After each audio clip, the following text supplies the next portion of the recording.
Hello guys, welcome to my channel. This is Mohammad Hasan. So guys, आज मैं आपसे बात करने वाला हूँ वाइवा प्रिपरेशन और वाइवा डिफेंडिंग के बारे में। तो सबसे पहले वाइवा प्रिपरेशन मैं बताऊंगा आपको कुछ इंपॉर्टेंट टिप्स और अपना एक्सपीरियंस। सो वाइवा प्रिपरेशन, जो नंबर 1 इम्पोर्टेंट टिप है वो है जो चीजें आपने अपने पेपर में ऐड की हैं उसके बारे में आपको पता होना चाहिए।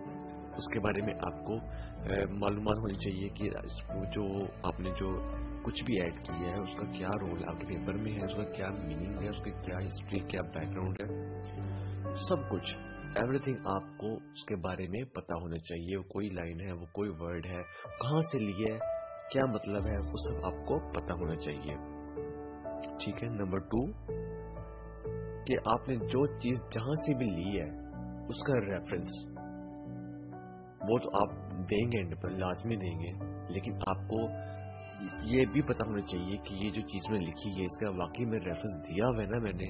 क्योंकि अक्सर मैंने देखा है क्योंकि वो रेफरेंस को ज्यादा गौर से वो चेक करते हैं कि जो से पेपर यूज किया, जो पेपर स्टडी किया, जो सर उसका हवाला दिया हुआ है, वाकई वो जो पेपर है उसका उसने रेफरेंस दिया हुआ है जिसके बारे में वो बातचीत कर रहा है हमारे से। तो नेक्स्ट जो चीज होती है इम्पोर्टेंट, जो आपका जो टॉपिक है उसके बारे में आपको ब्रीफली आपको आइडिया होना चाहिए कि आप किस चीज पर काम कर रहे हैं, क्या आपके ऑब्जेक्टिव्स हैं, इसके बारे में आपको क्लियरली आइडिया होना चाहिए। तो जरूर इसके बारे में क्वेश्चन करते हैं कि आपके जो ऑब्जेक्टिव आपने जो लिखे हैं वाकई उसको फुलफिल किया है आपने। ठीक है। उसके बाद चैप्टर 1 और चैप्टर 2 में से इम्पोर्टेंट जो क्वेश्चन वो यही बनते हैं, यानी कि इंट्रोडक्शन में से और लिटरेचर रिव्यू में से जो मेन चैप्टर आपके शुरू होते हैं वो 3, 4 और 5। यानी कि आपका जो चैप्टर 3 है वो है रिसर्च मेथड का, चैप्टर 4 है रिजल्ट्स का, और जो चैप्टर 5 है वो आपको बनता है कंक्लूजन का। तो चैप्टर 3 में से आपके जो वेरिएबल्स हैं, जो आपने इंडिपेंडेंट और इंडिपेंडेंट वेरिएबल्स ऐड किए हैं, उनका क्या रोल है। ठीक है। उसकी करंट फिगर, जैसे कोई जीडीपी है उसका करंट फिगर, उसका रोल आपके पेपर के अंदर। ठीक है। उसके बारे में क्लियर आप आइडिया आपको होना चाहिए कि आपकी जो कंट्री है कोई भी है, चाहे आप इंडिया के लिहाज से कर रहे हैं, पाकिस्तान के लिहाज से कर रहे हैं, तो उसके क्या इम्पैक्ट है आपके वेरिएबल्स के ऊपर, अदर वेरिएबल जो आपने कोई डिपेंडेंट लिया है तो उसका क्या रोल है उसके ऊपर। एवरीथिंग आपको उसके बारे में पता होना चाहिए। जो नेक्स्ट इस चैप्टर में से इम्पोर्टेंट है वो है आपको जो आपने मॉडल डेवलप किया है उसके बारे में। ठीक है। और आप टेक्निक के बारे में क्या जानते हैं वो आपसे इसके बारे में पूछा जाता है। तो चैप्टर 4 में से जो चीज इंपॉर्टेंट होती है वो होती है स्टेशनरिटी। ये बहुत कॉमन और इम्पोर्टेंट क्वेश्चन है जो कि हर एक पेपर में पूछा जाता है, और इसके बारे में क्वेश्चनिंग काफी की जाती है कि आपने यूनिट रूट टेस्ट कैसे लगाया, स्टेशनरिटी कैसे चेक की जाती है, और क्या क्या कंडीशंस होती है, इसके बारे में हम टेक्निक का इस्तेमाल करते हैं। ठीक है। उसके बाद जो आपके लॉन्ग रन और शॉर्ट रन के रिजल्ट्स आते हैं वो, ठीक है, उसके बारे में आपको क्लियरली आइडिया होना चाहिए कि आपको जो वेरिएबल्स हैं वो जो सिग्निफिकेंट है, इनसिग्निफिकेंट है, क्या रिलेशन शो कर रहे हैं अदर वेरिएबल्स के साथ, उसके बारे में आपको क्लियरली पता होना चाहिए। उसके बाद जो आप टेस्ट वगैरह अप्लाई करेंगे, ठीक है, डिफरेंट टेस्ट लगाते हैं, जिस तरह हेट्रोस्टेटिस्टिकल टेस्ट लगाते हैं, नॉर्मैलिटी के टेस्ट लगाते हैं, उसके बारे में भी आपको क्लियरली पता होना चाहिए, इसकी इंटरप्रिटेशन पता होना चाहिए, इसके जनरल मीनिंग आपको पता होना चाहिए। ठीक है। उसके अलावा क्यूसम के टेस्ट भी आप लगाते हैं, जिसके ग्राफ आप देख सकते हैं सामने। उसके अलावा चैप्टर 5 बेसिकली आपका कंक्लूजन होती है। इसमें हम अपनी पॉलिसी रिकमेंड करते हैं। ठीक है। जो हमारी फाइंडिंग्स आती हैं उसकी बिना पर हम अपनी कंक्लूड करते हैं अपने पेपर में। तो वो जो एग्जामिनर एक्सटर्नल आता है बाइट से, वो भी कंक्लूजन को चेक करता है कि वाकई जो आपने पॉलिसी रिकमेंड करेंगे वो वाकई आपके फाइंडिंग से मैच करती है। ये ना हो कि आपकी फाइंडिंग्स कुछ कहती हो, आप कंक्लूड कुछ करते हो, तो ये भी उस पर बुरा इम्पैक्ट डालता है। तो एवरीथिंग जो चीजें आपने इसमें ऐड की है उसके बारे में आपको क्लियरली पता होना चाहिए। वो कहीं से भी सवाल कर सकता है, किसी भी वेरिएबल पर सवाल कर सकता है आप पर। ठीक है। कोई भी चीज आपने किसी बुक से उठाई है, किसी भी गूगल से उठाई है, आपने किसी भी पेपर से उठाई है, उसके बारे में उसका रेफरेंस, उसका सोर्स, اس کے بارے میں نالج آپ کو ورڈ ٹو ورڈ ہونا چاہیے. آپ اپنے ایک ایک چیز کے بارے میں ایک دم کلیئر ہو. تو اب میں بات کرتا ہوں آپ سے وائوا ڈیفینڈنگ کے بارے میں. میں اکثر بچوں کو دیکھا ہے, میرے سامنے کی بات ہے کہ یہ کافی بچے نروس ہو گئے تھے اپنے وائوا ڈیفینڈنگ کو لے کر. جب مجھے باری آئی تو اتنے وہ گھبرائے ہوئے تھے کہ کچھ بھی بول نہیں پا رہے تھے. تو جو یہ چیزیں نا برا امپیکٹ ڈالتی ہیں آپ کے پیپر کے اوپر. پیپر جتنا مرضی اچھا بنایا ہو, آپ ڈیفینڈ نہیں کر پائیں گے تو آپ کا جو پیپر ہے وہ کسی کام کا نہیں ہے. سو جو ٹپس ہیں امپورٹنٹ وہ آپ سے میں شیئر کرتا ہوں. جو وہ کوشچن آپ سے کریں گے, ٹھیک ہے, تو آپ نے اس کو کانفیڈنٹ ہو کے جواب دینا ہے, ایگزامپل کے ساتھ جواب دینا ہے, اور ایک دم کلیئر ہو کے ان سے بات کرنی ہے.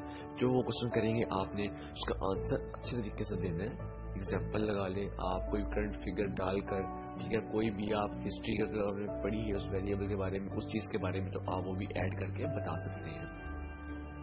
ٹھیک ہے. اس کے علاوہ آپ نے وہاں نروس بالکل نہیں ہونا.